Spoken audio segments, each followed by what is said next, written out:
Good morning and welcome back to First Christian Church for our Sunday school lesson this morning. I've got my trusty sidekick here, Miss Clementine, and playing with the string. And today we're going to be talking about the story of Joseph, which is Clementine's one of her favorite Bible characters because Joseph was one of the youngest of his family.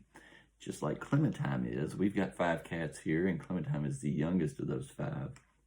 Well, Joseph was he was the youngest son until Benjamin was born, so he was number 11 of the 12 sons of Israel. And but he was, because he was the daughter of Rachel, which was one of Israel's favorite wives, Joseph became one of the favorites of Israel. Remember, Israel's name used to be Jacob, and Jacob's name was changed to Israel, so I'm going to start calling him Israel from here on out. So Joseph was the 11th son of Israel, and he was the most loved, kind of the favorite. Parents aren't supposed to have favorites, but in this case, apparently Joseph was. And his brothers weren't really, they didn't make them very happy. So Israel one day made a long robe with sleeves and gave it to Joseph. Apparently he hadn't done this for any of his other sons. And it's been told, like if you read stories today or things, they call it the coat of many colors. Now that phrase is not in the actual Bible, but it's something that people are very familiar with. In fact, there's a musical about Joseph in his coat of many colors. It's a great musical. I hope you get to see it sometime. A lot of good music. But anyway, so Joseph got this coat, a robe from his father Israel. And one day he was out in the field with his brothers, and they were tending livestock, probably sheep. And Joseph was known to have dreams, and very famous for his dreams. And the first dream he had, and he ended up telling his brothers about this dream, was that that there were sheaves of wheat. And I don't know if you ever seen it. I'll get a picture and post it on here. But like they're all kind of built up and tied together in a big round. And he says his sheaves of wheat grew a lot higher, and that his brothers, they were sheaves of wheat too. They were like smaller, and they all gathered around his sheaves of wheat, and they bowed down to it. Well, Joseph told his brothers about this dream. Well, imagine how his brothers responded to that. Not real happy. In any event, so they were a little upset about it, saying, "Who's this little kid thinking we're gonna bow down to him?" Well, Joseph had another dream.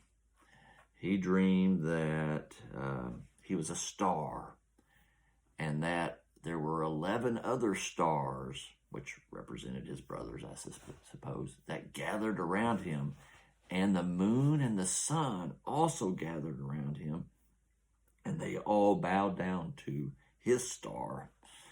And he told his brothers about that.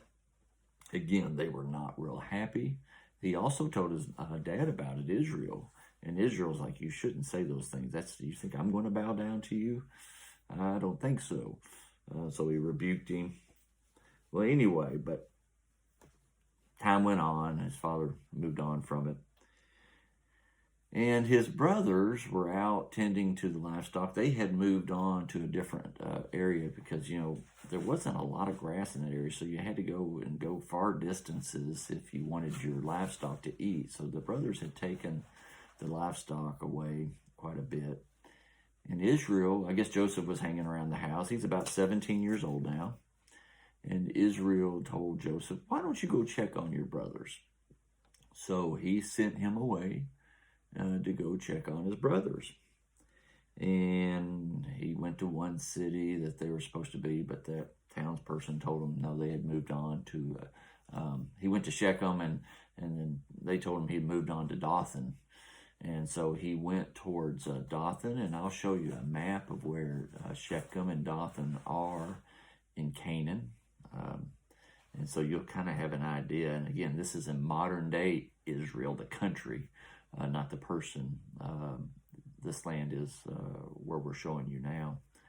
So Joseph went on to Dothan and could see his brothers in the distance. And as he started walking towards them, the brothers could see him, and they all kind of started conspiring. And some of them were like, let's get Joseph and let's kill him. They were really kind of mean in a way. And so luckily, Reuben, who was one of the more level-headed brothers, said, no, let's not kill him. He's our brother. We shouldn't do that. Let's just throw him in a pit. And so that's what ultimately they did. They got Joseph, they stripped his coat of many colors off of him, his robe, and they threw him down in a pit. And then, now what are they going to do with him? Well, as they're tending their sheep and Joseph is down in the pit, they see like a caravan of people. They're called Ishmaelites. I don't know if you remember Ishmael. He was the first son of Abraham before Isaac was born. And Ishmaelites are descendants of Ishmael, people, his family that were born afterwards. And so these Ishmaelites were passing through, heading to Egypt. And then one of the brothers is like, hey, Judah said, let's sell Joseph to these Ishmaelites and see if we can make a little money off of him instead of killing him. So they talked to the Ishmaelites and agreed on a price of 20 pieces of silver. And they sold their brother to the Ishmaelites for these 20 pieces of silver. And so the Ishmaelites and Joseph headed off to Egypt. Well, in the meantime, the brothers took the coat and they tore it up a little bit. They found a goat and killed it and then put blood on the coat. And they went back to their father Israel and say, oh, Dad, we saw this coat. I guess an animal must have killed Joseph. Look at all the blood on it. It must be his blood. And so his father Israel was just, devastated and inconsolable and cried. And even though the brothers knew Joseph was still alive, they lied to their father and told him he was dead. And the father believed it. So his father thought his son was dead, which is just absolutely terrible. In the event, going back now to Egypt, the story kind of turns, and the Ishmaelites actually sold Joseph again to a guy named Potiphar. And he was an official of Pharaoh. Pharaoh is kind of like the king of Egypt. That's what they call him, a Pharaoh. They almost saw themselves as gods, which is kind of got them in trouble. But they were just a man like anybody else, but they like to think themselves as a lot better than man. And Clementine's into the boxes over here. So the Ishmaelites sold Joseph to Potiphar, the Pharaoh's official. And over time, Joseph became very famous, very successful while he was in Potiphar's house. And a lot of the stuff that he was put in charge with, it grew and became more successful. And because of that, Potiphar became more successful. And he liked that. He liked becoming richer. And so he put Joseph in charge of everything that he had. Because the Lord was with Joseph. The Bible tells us that. And because of that, it just prospered and prospered. Well, as it turns out, just when you think things are finally going good for Joseph, it turns out Potiphar's wife kind of liked Joseph. Not kind of, really did. She had a romantic interest in old Joseph. And she was trying to put the moves on him. And Joseph kept saying, no, I don't want that. I don't want that. You're my master's wife. I'm not doing that. And she just kept on and on and on. And one day, Joseph was in the house by himself, and she walked in and tried to, put the moves on him, that kind of thing.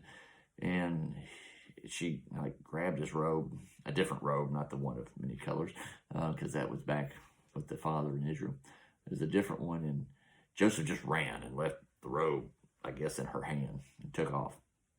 Well, Potiphar's wife got really mad, and she had it, and so she started screaming, telling lies that Joseph tried to make the moves on her, and she was lying, saying she was resisting, and that when she screamed, she grabbed his robe and he ran away because she claimed because he felt shame, which was a total lie.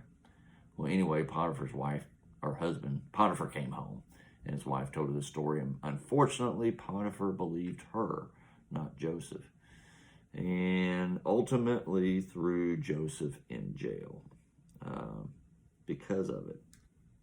And so that's where we leave it. Joseph is now in jail in Egypt as a Hebrew, which is not a good place to be. And we'll have to wait till next week to see what happens to old Joseph while in jail. And so as far as the Bible, I want you to look at the Bible, and about 3/4 of the way or 2/3 of the way through, you'll see some color pages right before the New Testament starts. And I noticed one of the color pages in there, the very last one, is the Christian year, or some people call it the liturgical calendar. And I thought it might take you just a few minutes and get familiar with that, because we, since we're kind of starting a new year, we're in the middle of January now, and we just finished Christmas season last Sunday, and we're now in ordinary time. And so, but I thought you might like to look at that little picture and start getting familiar with all the different little seasons and that type of thing. And but we are in ordinary time right now, heading towards the Easter season. And so I thought you might find it interesting. Now, going to your workbook, finding your way through the Bible, we are up to page 111. And I want you to work through page 114. You're going to learn what the word a comma means, as far as when you see it within the middle of verses. If you see one verse, a comma, and another verse, what that means. And I think it'd be a really good description in there and worth your time to work through that. So I hope you come back next week. We'll learn what happens to Joseph while he's in jail. Really interesting, intriguing story. So we hope to see you next Sunday. I hope you have a wonderful week, and God bless you.